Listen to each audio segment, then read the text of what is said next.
Welcome to the world of C programming. In this video, we're going to explore the basic structure and components of a C program.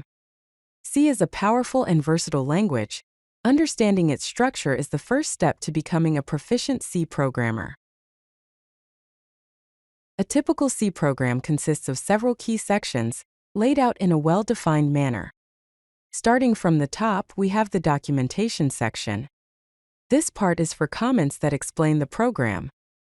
Then comes the preprocessor directives, followed by global declarations, main function, and user-defined functions. Each component plays a crucial role in the program's execution. Here are some of the key components to keep in mind. Every C program must have a main function. Program execution begins at main. Sections can appear in any order, but it is best to keep them in the given order. Preprocessor directives start with a hash symbol. Functions contain executable statements. Let's delve deeper into documentation and preprocessor directives. Documentation is an important part of the code. It includes comments that explain the purpose and functionality of the program. These comments are ignored by the compiler, but are invaluable for other programmers, or even yourself when you revisit the code later. Preprocessor directives, on the other hand, are instructions to the compiler that begin with the hash symbol. Common directives include #include for header files and #define for defining constants. Here is an example code snippet. Starting with the comment section with the author name and program details. Then we include the header file named stio.h. Then we are defining a macro max with value 100. After that, we have the main function with print statement. The main function is the heart of every C program. It is the entry point where execution begins. The main function returns an integer value to the operating system, indicating whether the program executed successfully or encountered an error. The main function can also receive command line arguments, which are parameters passed to the program when it is executed. Returning 0 indicates successful execution, while non-zero return values indicate errors. Here are a couple of examples. First, the standard main function with a print statement. And another example with command line arguments where the program prints its name.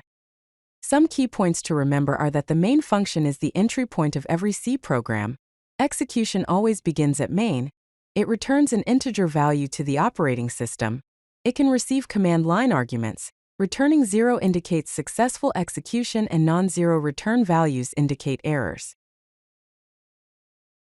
In addition to the main function, C programs can contain user-defined functions.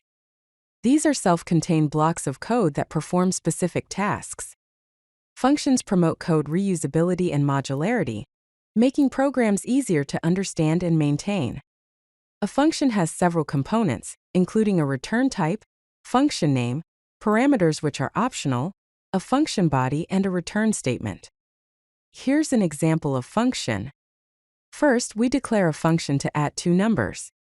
After that, we define it by taking two integers as input and returning the sum of it. Then, we call the function inside the main function and take the returned result to show that function works. Now, let's bring it all together with a complete C program example. This program converts Celsius to Fahrenheit. It includes documentation, the standard input-output header file, a function to perform the conversion, and the main function to drive the program.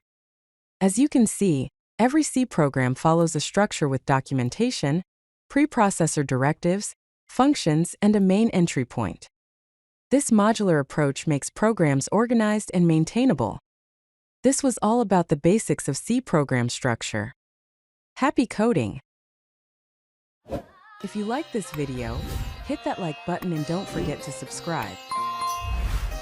Visit CodeLucky.com for more such useful content.